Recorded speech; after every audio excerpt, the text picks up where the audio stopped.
Assalamualaikum warahmatullahi wabarakatuh. Jumpa lagi dengan saya Tama dalam Ada Apa Gerangan 2. Bagaimana kabar kalian? Semoga selalu diberikan kesehatan dan juga rezeki yang cukup. Kembali di Ada Apa Gerangan 2, di mana di sini saya akan membacakan kisah-kisah mistis bersambung. Dan kali ini saya akan melanjutkan kisah yang dialami oleh Jinan ketika kecil dulu, di mana dia mengalami beberapa cerita-cerita mistis. Dan tampaknya Jinan sering sekali mengalami berbagai peristiwa-peristiwa yang berhubungan dengan hal mistis. Nah, seperti apa cerita kali ini? Langsung saja kita simak. Teman-teman, ada apa gerangan? Ceritanya mulai dari sini.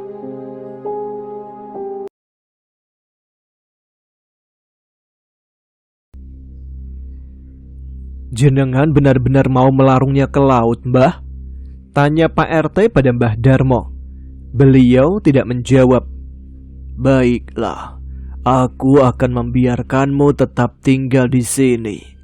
Aku akan melepaskanmu. Setelah mendengar ucapan Urip, nampaknya Mbah Darmo sedikit luluh. Apa tidak membahayakan untuk Jinan, Mbah? Tanya Pak RT. Aku akan membiarkannya tetap di sini, tapi aku juga akan menutup mata batin Jinan supaya tidak bisa melihatnya lagi, ucap Mbah Darmo kepada Pak RT sambil melirik ke arah Urip. Sebenarnya Urip merasa keberatan dengan keputusan Mbah Darmo, tapi dia hanya bisa pasrah. Mungkin itu adalah keputusan yang tepat, Mbah, kata Pak RT yang setuju dengan tindakan yang akan Mbah Darmo lakukan. Sebelum kau tutup mata batin Jinan, tolong lepaskan aku. Izinkan aku mengucapkan salam perpisahan dan permintaan maafku pada Jinan, ucap Urip. Tidak, aku tidak akan membiarkanmu mendekati cucuku lagi, kata Mbah Darmo yang sudah tak percaya dengan makhluk itu. Aku mohon, aku janji tidak akan mencelakainya, Urip memelas kepada Mbah Darmo. Dan beliau pun akhirnya mengizinkannya. Mbah Darmo melepaskan ikatan yang membelenggu Urip. Dalam sekejap makhluk itu lenyap dari pandangan. Ayo Pak, kita masuk ke dalam. Urip pasti sudah berada di kamar sekarang, ajak Mbah Darmo kepada Pak RT. Mereka berdua masuk ke dalam rumah sekalian melihat keadaan Jinan. Urip, takut Pak, Bu, ada Urip. Jinan ketakutan sambil menutup matanya dengan bantal setelah melihat ke arah pojok kamar.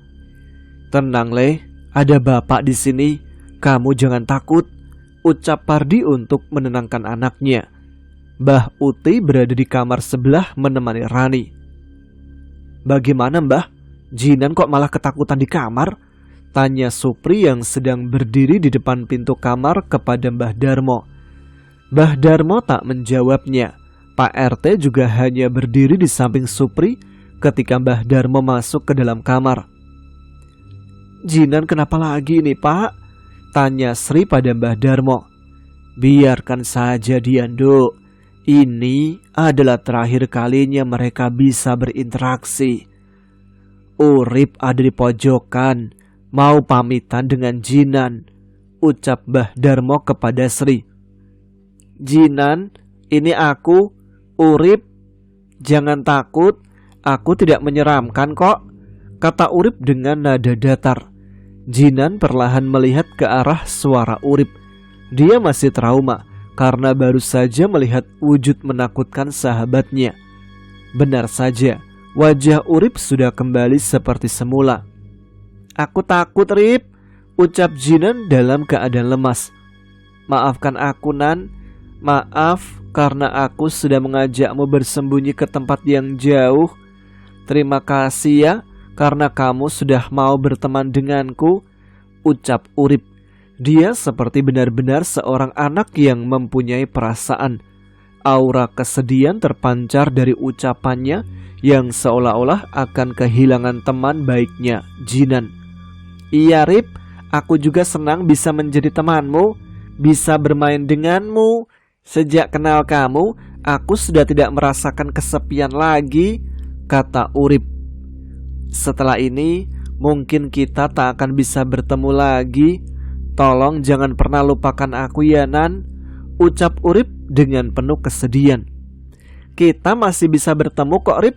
Memangnya kamu mau kemana? Tanya Jinan dengan polosnya.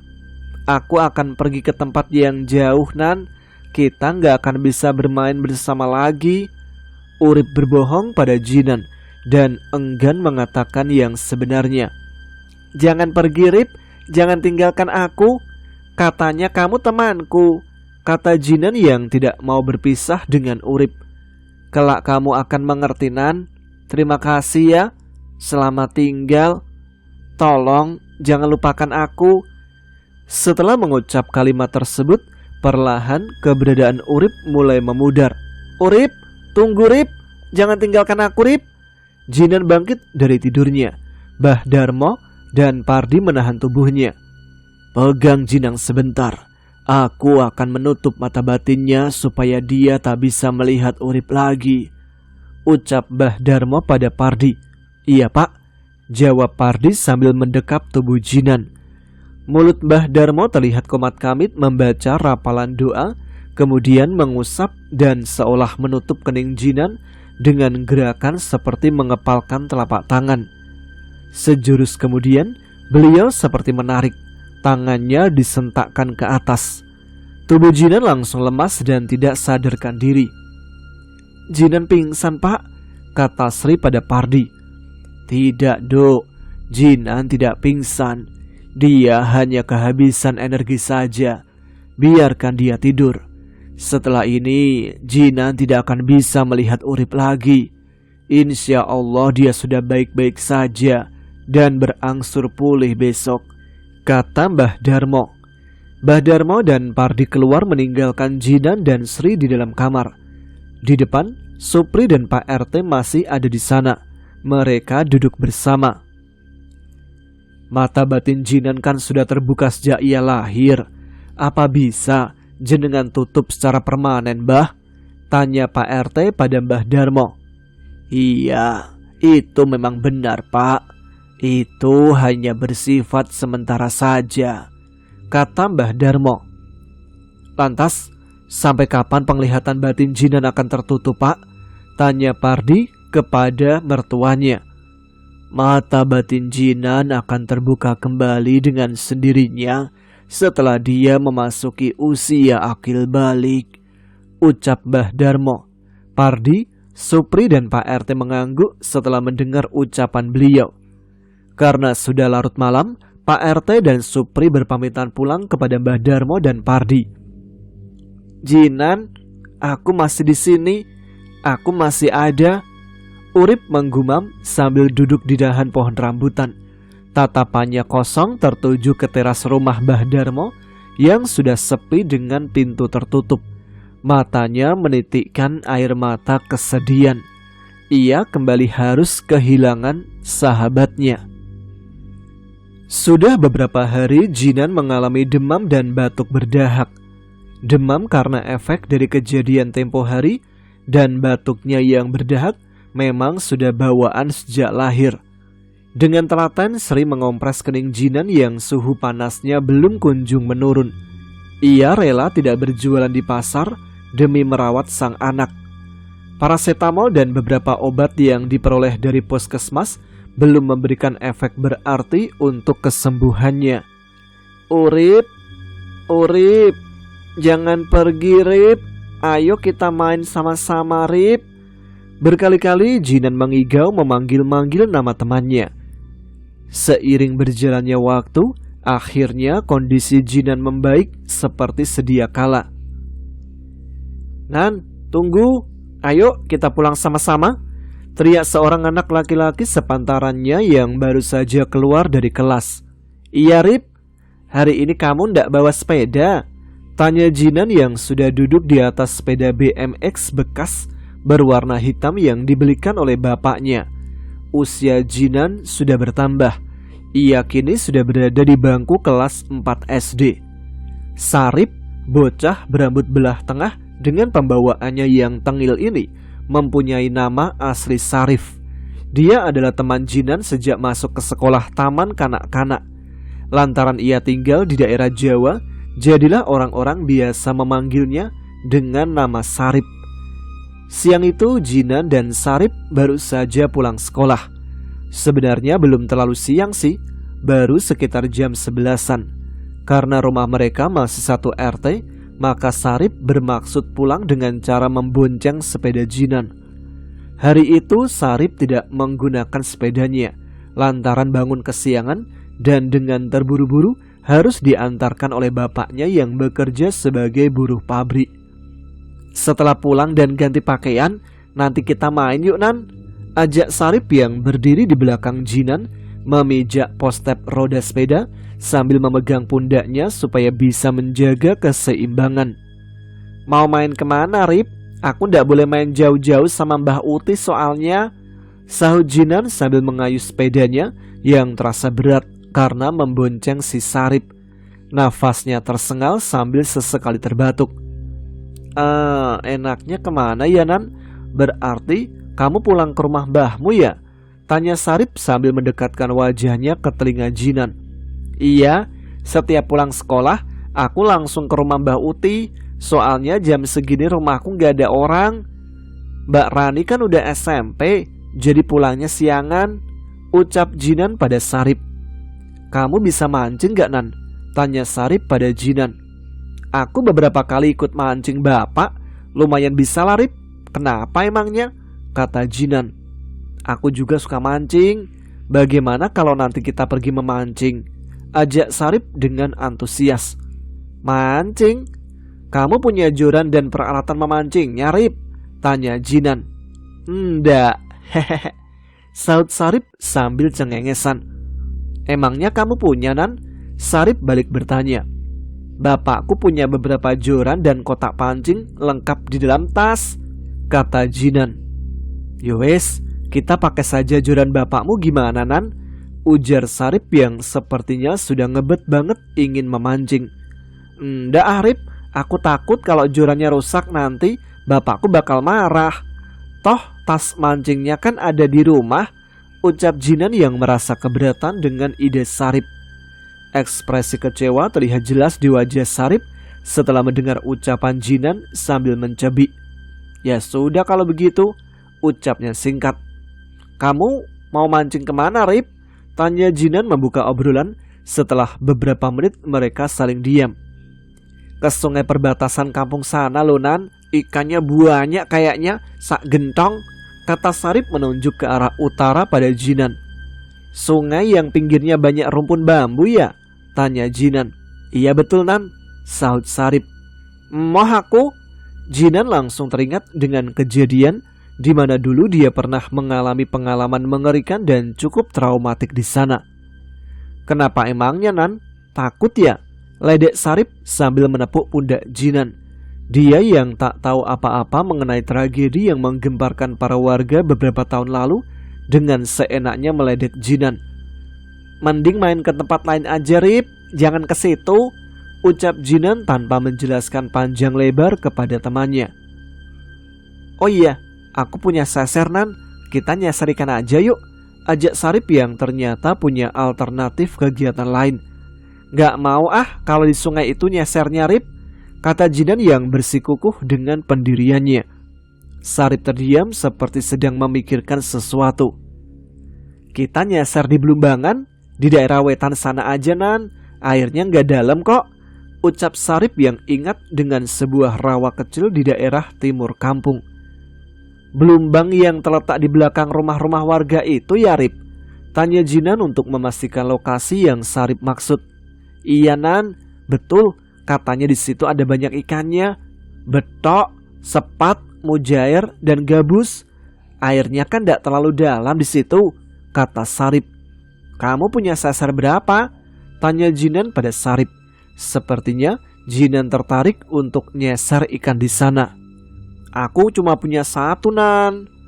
Terus aku mau nyeser pakai apa Sarip? Celetuk Jinan dengan nada gemes pada Sarip. Kita gantian aja Nan nyesernya, pasti seru deh, ucap Sarip. Karena saking asiknya ngobrol, mereka sampai kebablasan melewati rumah Sarip. Hehehehe, stop, teriak Sarip sambil menepuk pundak Jinan. Jinan menarik tuas rem sepedanya yang sudah kelewatan cukup jauh dari depan rumah Sarip. Lah, rumahmu kelewatan, Rip, kata Jinan. Kamu sih ngobrol terus, jadi kelancor kan rumahku, ujar Sarip. Ye, kamu sendiri yang ngomong ngalor ngidul, kata Jinan mencibir. Ya sudah, aku turun di sini aja kalau gitu, ucap Sarip sambil turun dari tuas sepeda Jinan. Aku balik ya, Rip, kata Jinan. Iya, habis ini kita jadi nyasar ikan ya kan? Tanya Sarip untuk memastikan pada Jinan. Iya, jemput aku di rumah Mbak Uti ya, Rip, kata Jinan sambil berlalu meninggalkan Sarip. Kita boncengan apa pakai sepeda masing-masing, Nan? Teriak Sarip. Terserah gimana enaknya aja, sahut Jinan kemudian belok masuk ke sebuah gang menuju rumah Mbak Uti. Sesampainya di rumah Mbak Uti, Jinan memarkirkan sepedanya di depan teras. Dia melirik ke arah pohon rambutan yang ada di depan. Hal yang selalu ia lakukan secara diam-diam untuk mencari keberadaan teman lamanya, si Urip, walaupun ia sudah tak pernah melihatnya lagi. Setelah masuk ke dalam, Jinan berganti pakaian dan makan siang bersama Mbah Uti. Mbah Darmo sekarang menggarap sawah bengkok desa dengan sistem sewa per tahun untuk mengisi kegiatan sehari-hari. Sebenarnya, Sri sudah melarangnya dengan alasan kesehatan. Namanya orang tua, aku malah akan pegel-pegel kalau cuman berdiam diri di rumah, ucap Mbah Darmo setiap kali dilarang ke sawah oleh Ibu Jinan. Nan, Jinan, ayo main, terdengar suara cempreng Sarip dari arah depan ketika Jinan masih menyantap sepiring nasi bersama Mbah Uti. Iya, Rip, tunggu sebentar, teriak Jinan dari dalam kepada Sarip. Mbah, habis ini aku mau main sama Sarip, ucap Jinan pada neneknya dengan mulut yang masih mengunyah. Jinan keselak nasi. Kalau lagi ngunyah itu jangan ngomong dulu, Le. Ini minum. Mbah Uti dengan sigap menyodorkan segelas air putih sembari menepuk pelan pundak Jinan. Dengan cepat Jinan menenggak segelas air tersebut. Kamu mau main kemana, Le? Jangan jauh-jauh loh, tanya Mbah Uti kepadanya. Ndak jauh kok, Mbah. Aku dan Sarip cuma mau main ke daerah wetan kampung, ucap Jinan sambil berdiri dan berjalan menuju ke dapur membawa piring kotornya. Jangan sore-sore pulangnya, Le, kata Mbah Uti. Enggeh, Mbah, sahut Jinan dari arah dapur. Udah siap, Rip? Hamparan mirip pekarangan yang terdapat beberapa pohon Kamboja di beberapa sisinya. Itu belumbangnya ada di belakang bangunan yang mirip pos ronda, Nan, kata Sarip saat melihat ria air di belakang sebuah bangunan tembok berukuran 4x4 meter mirip pos ronda. Perasaan Jinan mulai tak karuan. Mana ada pos ronda kok ditumbuhi pohon Kamboja di depannya, ucapnya dalam hati. Wah, pintunya tertutup, Nan. Bangunan apa ya ini? Kok ada papan bertuliskan huruf Honocoroko? Kata Sarip yang belum paham dengan bacaan huruf Jawa pada Jinan. Jinan sudah turun dari sepeda. Dia hanya terdiam mematung di belakang Sarip. Jinan merasakan ada hawa aneh di sana. Ayo, Nan. Malah bengong aja, ucap Sarip sambil membawa sasar setelah menaruh sepedanya di samping bangunan tersebut. Rip, aku takut, ucap Jinan sambil masih terdiam di tempatnya. Siang-siang bolong begini mana ada setan sih, kata Sarip dengan entengnya.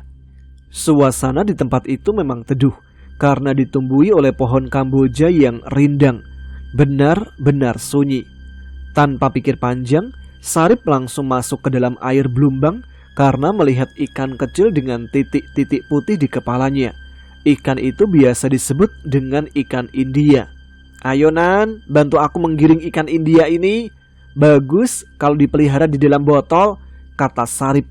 Jinan berjalan ke tepi belumbang dan hanya memperhatikan Sarip yang asik nyeser ikan. "Kamu saja lah, Rip, aku di sini saja," kata Jinan. Pandangan matanya melihat ke sekeliling tempat tersebut. Beberapa saat kemudian, Sarip sudah mendapatkan beberapa ikan kecil dan ikan sepat di dalam ember. Hari sudah semakin siang. Jinan hanya diam sambil jongkok di tepi belumbang.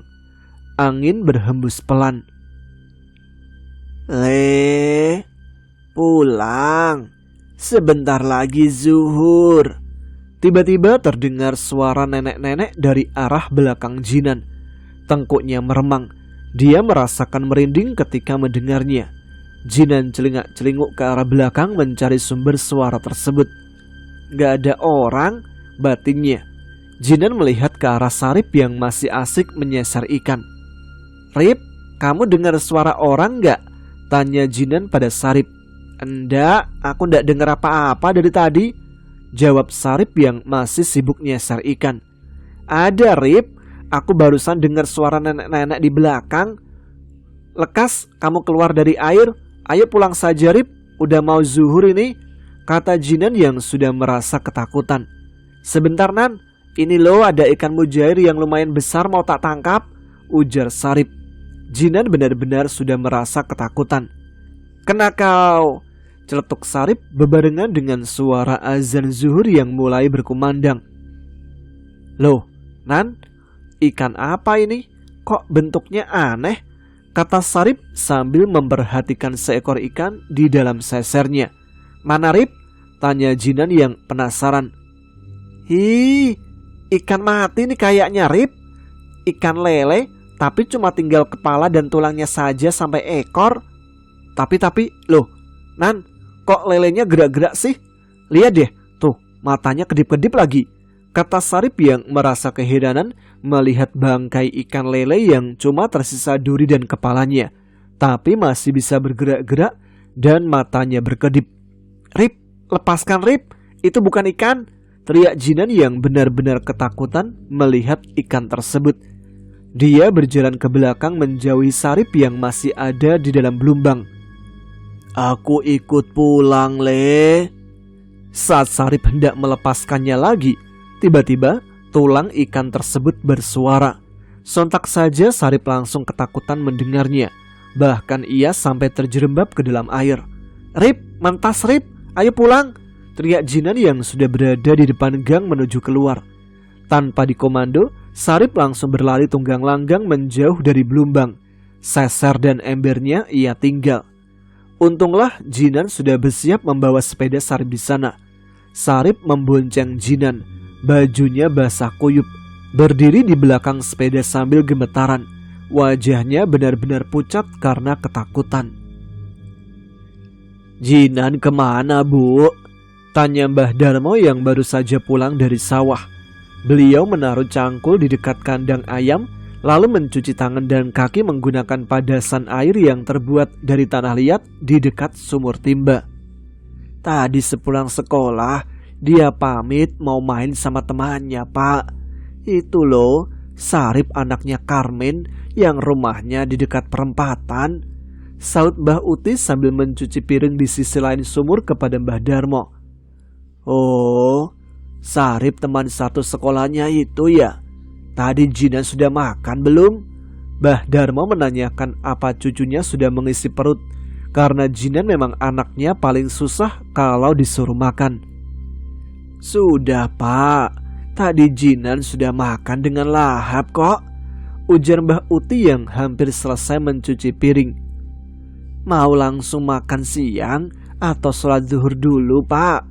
tanya Mbah Uti. "Nanti saja, Bu.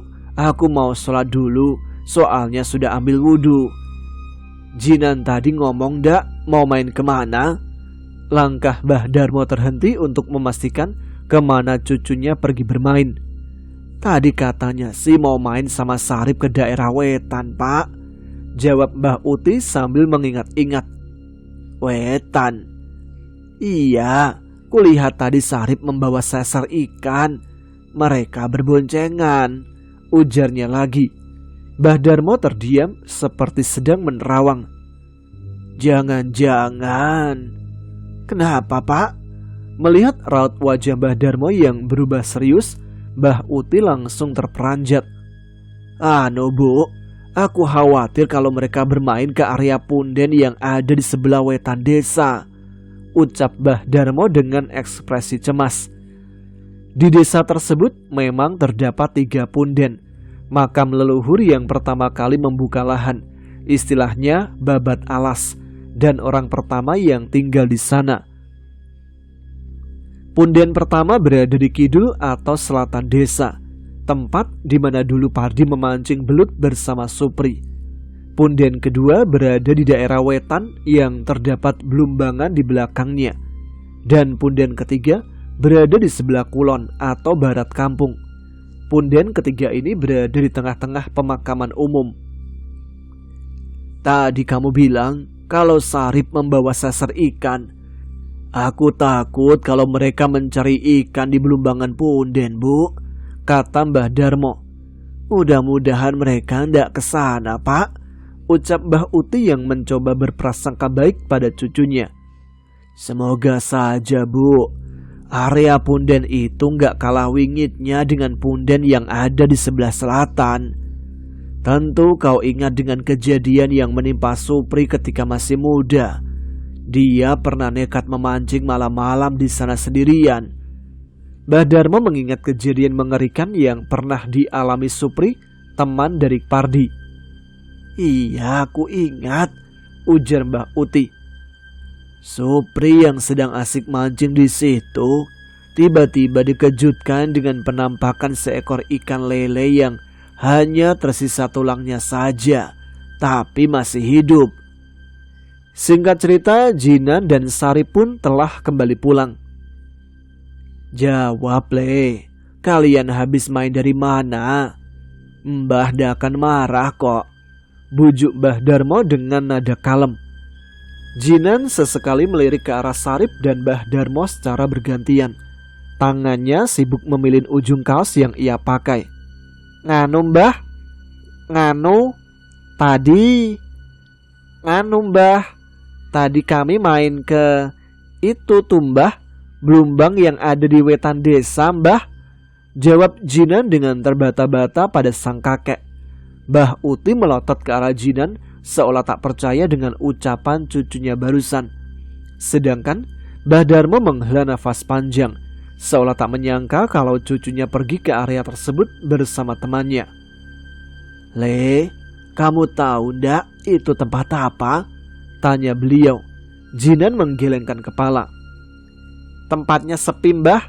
Aku lihat ada bangunan seperti pos ronda dan ada 2 pohon kamboja besar di kedua sisinya, ujar Jinan dengan polosnya. Yang ada di dalam bangunan itu adalah makam punden, Le, kata Mbah Darmo memberitahukan Jinan mengenai bangunan tersebut. Sebenarnya sejak tiba di sana aku sudah merasa takut, Mbah. Jadi Jinan cuma melihat Sarip di tepi belubang saja, ndak ikut nyeser ikan, kata Jinan kepada Mbah Darmo. Mbah Darmo menepuk pundak Jinan lalu duduk di sebelah Sarip. Beliau mengeluarkan rokok kretek yang ada di saku baju lalu menyalakannya untuk menenangkan diri. Kalian tadi melihat apa di sana? Cecar Mbah Darmo pada Jinan karena keadaan Sarip yang benar-benar lemas. Kedua matanya sayu seperti orang yang mengantuk. Tadi pas Sarip nyasar ikan, tiba-tiba dia mendapatkan seekor ikan lele yang aneh, Mbah. Ikannya cuma tersisa tulang, tapi masih hidup, matanya berkedip dan bisa ngomong. Karena ketakutan, aku dan Sarip langsung lari deh, papar Jinan pada Mbah Darmo. Mbah Darmo dan Mbah Uti saling menatap setelah mendengarnya. Ternyata benar dugaanku, Bu, celetuk Mbah Darmo kepada Mbah Uti. Mbah Darmo menyentuh kening Sarip. Badanmu panas, Le. Bu, tolong ambilkan air putih untuk Sarip, ucap Mbah Darmo kepada Mbah Uti. Baik, Pak. Mbah Uti masuk untuk mengambilkan minum. Jinan duduk di sisi lain antara Sarip dan Mbah Darmo, menggantikan posisi Mbah Uti yang beranjak ke dapur untuk mengambil air minum.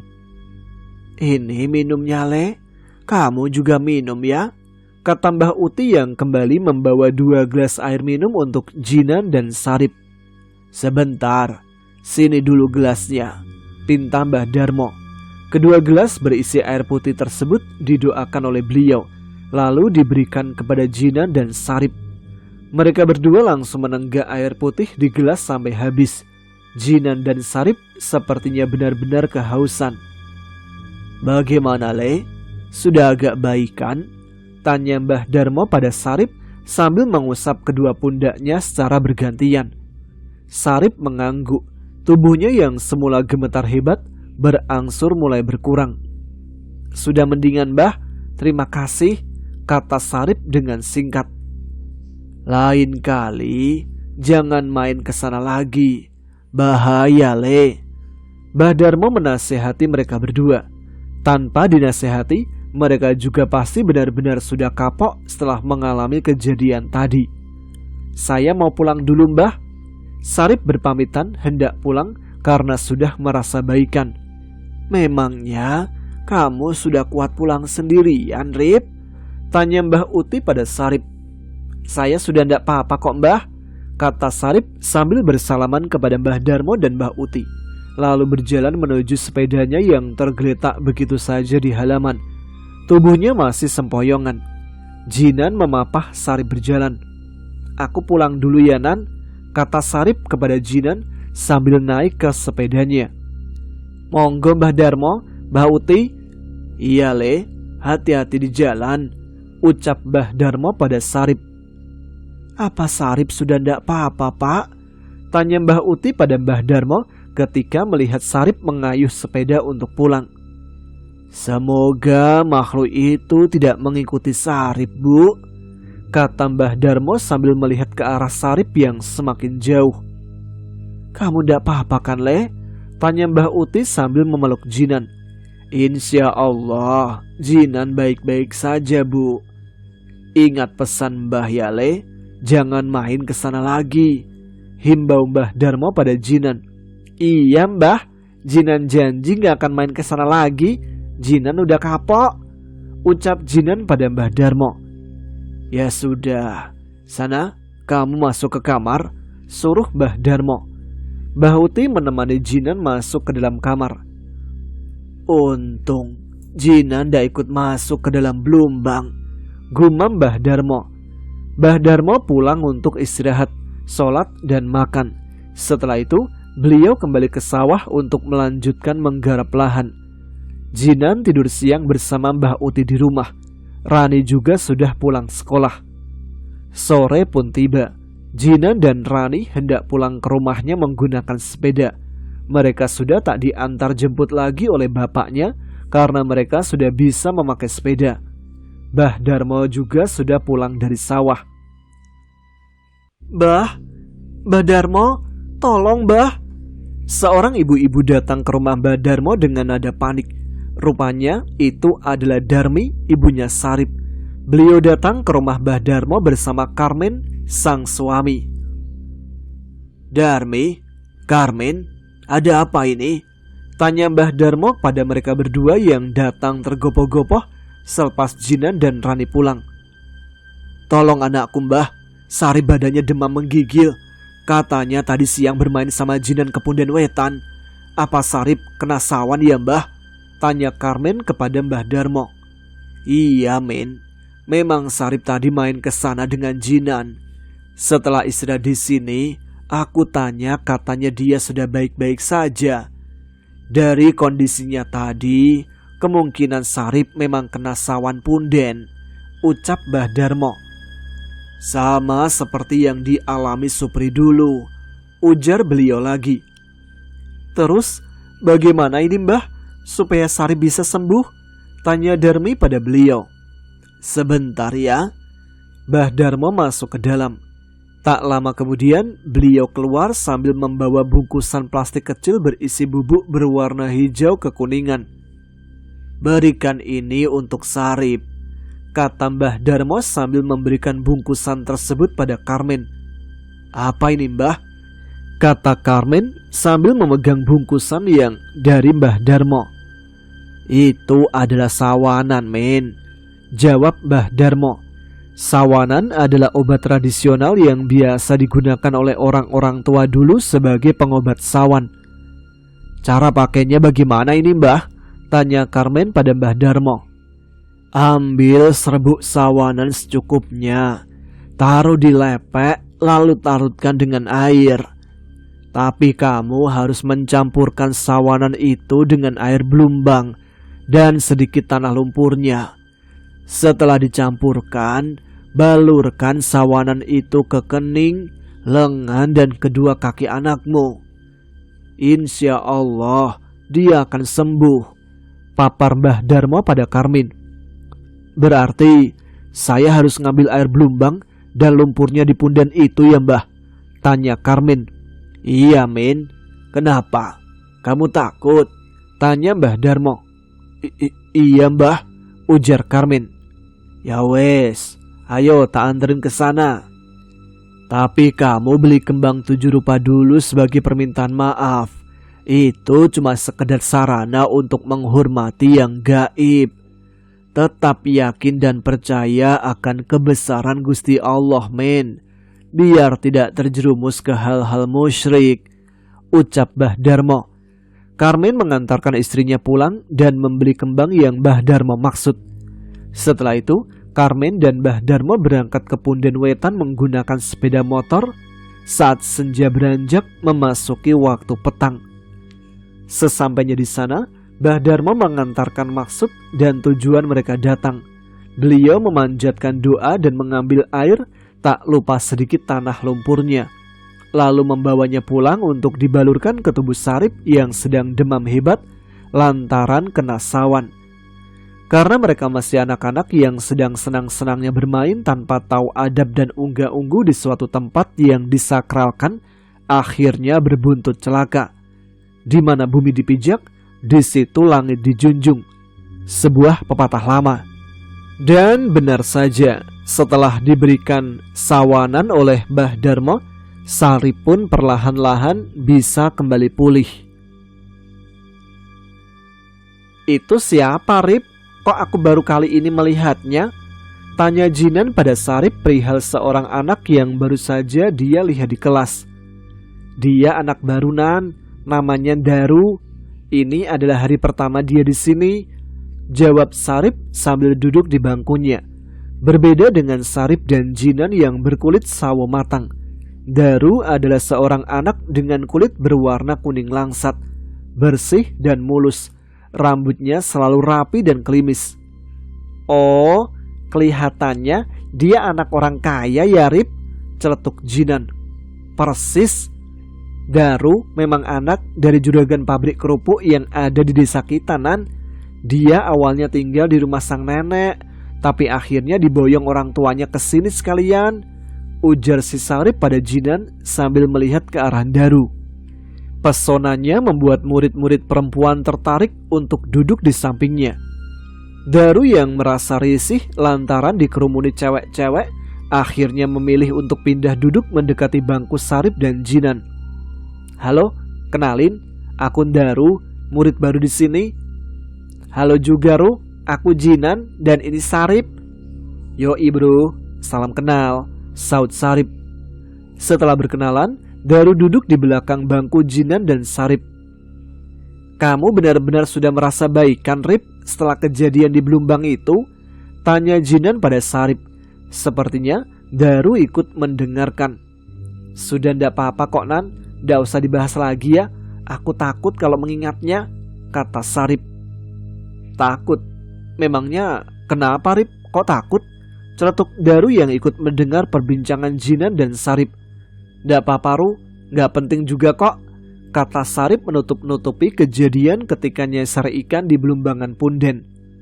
Aku jadi penasaran, ada kejadian apa sih, Nan? Kok sampai Sarip trauma begitu?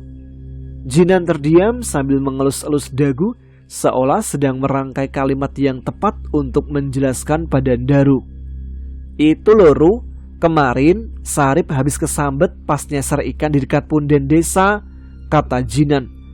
Dengan sigap, Sarip menyuruh Jinan menghentikan ceritanya pada Daru dengan cara mencubit pinggangnya. Aduh, sakit. Iya Rip, iya aku diam, kata Jinan sambil meringis kesakitan. Nyasar ikan. Di sana ikannya banyak ya? Kebetulan aku suka banget mancing. Nanti kita kesana yuk mancing ikan. Dengan entengnya Daru mengajak Jinan dan Sarip ke punden tersebut tanpa rasa takut. Wajarlah karena Daru adalah anak baru dan belum tahu apa-apa mengenai punden tersebut. Jinan dan Sarip saling memandang seakan tak percaya dengan ajakan Daru. Emoh! Mereka berdua serempak menolak ajakan Daru untuk memancing di tempat tersebut karena sudah kapok. Nanti aku belikan joran deh buat kalian berdua. Gimana? Ajak Daru lagi dengan mengiming-imingi mereka joran. Piye yo? Kata Sarip dengan nada bimbang karena sepertinya dia tertarik dengan tawaran Daru. Ndak Ru, kalau mancing di sana aku nggak mau, takut. Jinan dengan lugas menolaknya. Bagaimana kalau kita tetap mancing, tapi lokasinya jangan di punden wetanan? Gimana Ru? Sarip mendapatkan sebuah ide. Singkatnya sepulang sekolah, Sarip dan Jinan mendatangi rumah Daru. Kalian teman barunya Daru ya? Sebentar, biar ibu panggilkan, ucap beliau dengan ramah. Itu ibunya Daru ya Rip? Tanya Jinan pada Sarip. Iya paling Nan, wajahnya ada mirip-miripnya soalnya, kata Sarip. Tidak berselang lama, muncullah Daru dari arah dalam rumah bersama wanita tersebut. Nan, Rip, panggil Daru ke arah mereka berdua sambil melambaikan tangan. Ayo Ru, teriak Sarip pada Daru yang sedang berjalan ke arah mereka. Tunggu bentar. Mah, Daru minta uang dong, katanya kepada wanita berjilbab tersebut yang ternyata memang ibunya Daru. Nih, beliau memberikan 2 lembar uang dengan pecahan lumayan besar pada Daru. Makasih Mah, ucap Daru. Hati-hati ya, kata sang ibu kepadanya. Daru mengambil sepedanya yang masih terbungkus plastik bubble di bagian stangnya. Sepertinya baru keluar dari toko. Ayo kita berangkat mancing, ajak Daru pada Jinan dan Sarip. Ayo bos, let's go, kata Sarip sambil memegangi perutnya yang sudah full tank. Meski begitu di tangannya terdapat buah apel yang sudah ia gigit sebagai makanan penutup mulut. Mereka bertiga berpamitan kepada Ibu Daru dan bergegas pergi ke sungai yang berada di sebelah utara desa, sambil menenteng joran dan kresek berisi umpan dan serep mata kail. Mau mancing di mana ini? Tanya Daru pada Jinan dan Sarip ketika sampai di atas jembatan. Itu Turu, di sana aja, tempatnya teduh, kata Sarip sambil menunjuk ke sebuah pohon dadap berukuran cukup besar. Pohon dadap ini mirip seperti pohon randu alas yang ukuran lingkar batangnya bisa benar-benar besar. Di desa tersebut terdapat pohon randu alas seukuran 10 orang dewasa yang saling merangkul kalau mengelilingi batang pohonnya. Oke, ayo kita turun ke sana. Tuh, ada jalan setapaknya juga kok, kata Daru. Jinan celengak-celenguk memperhatikan sekelilingnya. Dia merasa tidak asing dengan tempat tersebut. Sesampainya di bawah pohon dadap yang berada di tepi sungai, mereka bertiga langsung menyiapkan joran untuk memancing. Daru yang pertama kali selesai dan mulai memancing disusul oleh Jinan dan Sarip. Yes, dapat. Daru menyentakkan joran ketika pelampungnya bergerak, pertanda umpannya digondol ikan. Seekor ikan mujair berukuran sedang berhasil dia dapatkan. 1-0. Wah, kalah cepat kita Nan, celetuk Sarip pada Jinan mendapati Daru yang pertama kali mendapat ikan. Taruh mana nih ikannya? Kata Daru sambil memegang ikan mujair di tangannya sambil mencari sesuatu untuk menaruhnya. Dia berjalan ke bawah pohon dadap lantaran melihat plastik hitam berisi bunga-bungaan. Apaan ini? Kok ada bunga, telur sama bubur merah putih di bawah pohon? Kata Daru saat mengambil plastik itu. Kakinya menendang-nendang sesajen tersebut, bahkan mengambil telur berwarna putih dan melemparkannya ke arah Jinan dan Sarip. Nih, buat kalian yang belum dapat ikan, Telur itu langsung pecah karena dilemparkan oleh Daru. "Telur apa itu, Ru? Jangan aneh-aneh kamu di sini," kata Jinan pada Daru. "Ini aku dapat di bawah pohon," kata Daru sambil menendang bubur di bawahnya sampai berantakan. Itu sesajen, Ru. Jangan macam-macam kamu," teriak Sarip yang melihat kelakuan Daru. "Halah, masih percaya aja kalian sama yang begitu. Udah biarin aja, kita lanjut mancing," kata Daru sambil menenteng kresek berisi ikan dan melanjut mancing. Sudah sejam memancing, Jinan dan Sarip hanya mendapatkan 2 ekor ikan betok. Sedangkan Daru sudah mendapatkan banyak ikan di dalam kreseknya. Terdengar suara orang mengaji dari arah masjid, menandakan bahwa sudah masuk waktu sholat Jumat. "Mancingnya udah dulu, Rip, Ru, ayo pulang, kita Jumatan ke masjid," ajak Jinan kepada kedua temannya. "Iya Nan, aku beresin joran dulu." "Hari ini Sindaru sedang beruntung, plastiknya udah hampir penuh sama ikan tuh, sedangkan kita cuma dapat 5, kata Sarip. Daru hanya cengar-cengir mendengarnya. "Ayo Ru, kita Jumatan dulu, nanti mancing lagi," ajak Jinan pada Daru.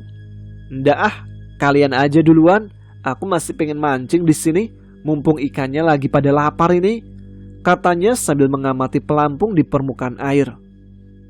"Beneran nih, ndak apa-apa kalau kami tinggal?" tanya Sarip yang sudah menaiki sepedanya bersama Jinan. "Iya bawel, udah sana, kalian duluan," celetuk Daru. Jinan dan Sarip akhirnya pulang meninggalkan Daru di sungai seorang diri. Entah kenapa, hari itu Daru benar-benar mujur. Kailnya terus-terusan netar di gondol ikan tanpa henti hingga membuatnya lupa waktu. Suasana benar-benar sepi, hanya suara angin yang membelah keheningan. Hingga tiba-tiba terdengar suara dentuman dari arah bawah sungai. Daru sempat terkejut mendengarnya, tapi dia tetap cuak melanjutkan mancing. Ketika ia memperhatikan pelampung, tiba-tiba permukaan air sungai terdapat buih yang menyembul ke atas. Semakin lama semakin banyak. Air sungai yang tenang langsung berombak seperti ada makhluk yang hendak muncul ke permukaan. "Apa itu?" kata Daru yang mulai ketakutan. Samar-samar ia melihat benda berwarna hitam dengan moncong seperti ular di dalam air. Ukurannya sebesar 2 telapak tangan. Perlahan semakin jelas terlihat. "Ular? Kepala ular? Besar banget," batin Daru dengan ekspresi ketakutan. Dia meletakkan jorannya begitu saja dan merangkak ke belakang.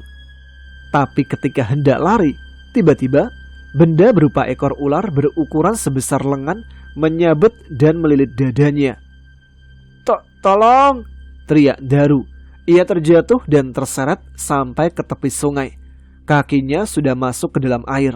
Dengan sekuat tenaga, Daru mencoba meraih akar pohon yang ada di tepian. Dan setelah itu, Daru tidak sadarkan diri. "Nan, Daru kenapa? Kok malah tiduran di pinggir sungai?" teriak Sarip pada Jinan ketika baru saja sampai di tempat Daru memancing, persis di bawah pohon dadap. Mereka baru saja pulang dari masjid dan menyusul kawan mereka untuk melanjutkan mancing. "Ya Allah, Daru kenapa, Rip?" Mereka berdua langsung panik lantaran mendapati sahabatnya sedang terkulai tak berdaya dengan posisi setengah badannya berada di dalam air. "Ayo tolong dia, Rip," ajak Jinan pada Sarip untuk turun ke sungai guna menolong Daru yang tidak sadarkan diri. "Enggak Anan, aku takut," ujar Sarip dengan wajah kicapnya. "Waduh, gimana ini?" Jinan turun dari sepeda sambil menggaruk kepala melihat Daru di tepi sungai. "Aku juga gak berani, Rip. Lagi pula kalau kita berdua turun dan membopong tubuh Daru, mana kuat kalau cuma berdua," kata Jinan. Mereka berdua benar-benar bingung harus berbuat apa. Belum lagi nanti harus menjelaskan kepada orang tua Daru. "Kita coba cari bantuan saja sama warga sini, Rip." Jinan memberikan inisiatif pada Sarip. "Ya sudah, ya buruan. Takutnya Daru kenapa-napa kalau terlalu lama di sana. Untung Daru nggak hanyut," ucap si Sarip. "Kamu tunggu di sini aja, Rip, biar aku coba minta tolong ke rumah warga," kata Jinan sambil berjalan dengan terburu-buru meninggalkan kawannya di lokasi tersebut. Jinan berlari melewati pepohonan bambu yang rindang dengan sebuah jalan setapak. Lamat-lamat ia mendengar suara golok yang beradu dengan batang bambu. Sepertinya itu suara orang yang sedang motong bambu, ucap Jinan dalam hati. Dia bergegas mendekat ke sumber suara sambil berlari dengan nafas yang tersengal. Tolong, tolong, teman saya pingsan. Jinan berteriak meminta tolong setelah mendapati dua orang bapak-bapak yang sedang memotong bambu tidak jauh dari lokasi Daru pingsan. Ada apa, Le? Ngapain kamu di sini sendirian? Teriak-teriak minta tolong. Teriakan Jinan mendapatkan perhatian dari dua orang tersebut yang lantas menghentikan aktivitasnya saat Jinan menghampiri dengan ekspresi panik. Anu Pak, teman saya pingsan di sana, kata Jinan sambil menunjuk ke arah Daru dan Sarip. Pingsan? Di mana temanmu, Le? Tanya salah satu dari mereka. Di sana Pak, di tepi sungai yang ada pohon dadapnya, jawab Jinan sambil memegang kedua lututnya karena kehabisan nafas. Mereka berdua terperangah mendengar ucapan Jinan seolah tak percaya. Ngapain kalian di sana? Kok berani-beraninya main-main di bawah pohon dadap? Kata bapak-bapak tersebut. Tadi kami mancing di sana, Pak. Ayo Pak, cepat tolong teman saya, kata Jinan yang sudah kalang kabut mengkhawatirkan keselamatan temannya. Walah, sembrono kalian, berani-beraninya mancing di situ. Aku yang warga asli sini saja tidak berani. Ayo, kita tolong anak itu. Tanpa basa-basi, mereka langsung berlari menuju lokasi Daru pingsan. Pak, tolong Pak, tolongin teman saya Pak. Sarip langsung berteriak minta pertolongan setelah Jinan dan dua bapak-bapak tersebut sampai di lokasi. Mana temanmu yang pingsan, Le? Itu Pak, dia di sana. Tunjuk Sarip ke arah Daru yang tergeletak. Astagfirullah, kata kedua bapak tersebut saat melihat ke arah tepi sungai. Mereka berdua langsung turun ke tepi sungai untuk mengangkat tubuh Daru. Kalian tinggal di mana, Le? Tanya beliau sambil mengangkat tubuh Daru. Di sana Pak, kami tinggal di desa sebelah, jawab Jinan. Daru dibopong oleh bapak-bapak tersebut. Kalian tahu rumah anak ini di mana? Tanya beliau lagi. Dia anak juragan kerupuk Pak, kata Sarip. Rumahnya yang besar dan ada pabriknya, tanya bapak-bapak itu lagi. Benar Pak, dia adalah anak pemilik pabrik, sahut Jinan. Kedua bapak-bapak itu lalu membawa Daru yang masih belum sadarkan diri ke rumahnya, diikuti oleh Jinan dan Sarip. Papa dan mamanya Daru langsung panik saat melihat Daru diantarkan oleh dua orang asing dalam kondisi pingsan. Daru? Pak, Daru kenapa kok dibopong? Anak saya kenapa ini Pak? Kok pingsan dengan celananya yang basah? Tanya papanya Daru.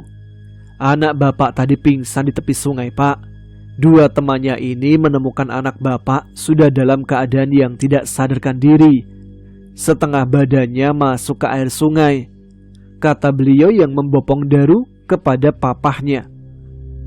Daru, nak, bangun nak, kata mamanya sambil menangis. Jinan dan Sarip masih ketakutan melihat Daru yang tak kunjung siuman, walau dua lubang hidungnya diberi minyak kayu putih. Jangan-jangan anak Anda ini kesambet Pak, Bu, celetuk salah satu bapak-bapak tersebut. Kesambet? Ada-ada saja kamu ini. Memangnya anakku tadi habis ngapain? Kata papanya Daru. Kata dua temannya, tadi anak bapak memancing di sungai di bawah pohon dadap yang terkenal angker Pak, papar bapak tersebut kepada papanya Daru.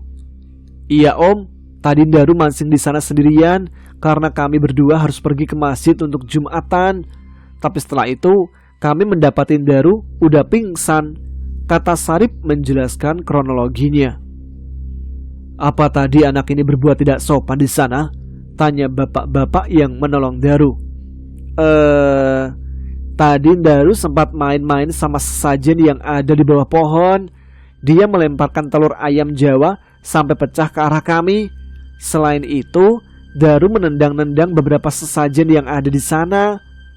"Kalian kenapa meninggalkan anakku sendirian di sana? Bukannya mengajak pulang waktu azan?" Ayah Daru sedikit emosi karena mendengar bahwa anak semata wayangnya ditinggalkan begitu saja di sungai oleh Jinan dan Sarip. Rahangnya tampak mengeras. "Sudah Pak, jangan marah-marah. Mereka kan masih anak-anak." "Itu benar Pak. Tadi mereka berdua cerita kalau sudah beberapa kali mengajak putra Bapak untuk pulang dan menunaikan sholat Jumat. Tapi dia tidak menghiraukan ajakan kedua temannya, malah meneruskan memancing." Ujar bapak-bapak tersebut bermaksud membela Jinan dan juga Sarip yang memang tak bersalah. "Maafkan saya Pak," ucap Jinan sambil tertunduk. Karyawan pabrik mulai melihat ke arah mereka. "Anaknya Pak Bos kenapa itu?" celetuk salah satu dari mereka. Daru pun dibopong masuk ke dalam. Ibunya melepas pakaian Daru yang sudah basah. "Ya Allah, Pak, dadan Daru kenapa ini?" Mamahnya terkejut ketika membuka baju yang Daru kenakan.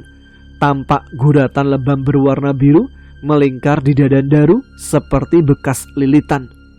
"Ayo Pak, kita bawa ke rumah sakit aja. Aku khawatir kenapa-napa," kata mamanya sambil menangis. "Tenang Mah, ini bukan gejala sakit biasa. Aku akan minta tolong sama Ustadz Markum. Siapa tahu beliau bisa menyembuhkan anak kita." Baiklah, sampai di sini dulu episode kali ini. Kita akan lanjutkan ceritanya. Bagaimana keadaan Daru selanjutnya? Apakah berhasil ditolong atau tidak? Terima kasih untuk teman-teman yang sudah selalu menyaksikan episode di Ada Apa Gerangan 2. Dan sekarang saya Tama harus pamit. Kita jumpa lagi di episode selanjutnya. Tetap semangat, jaga kesehatan. Wassalamualaikum warahmatullahi wabarakatuh.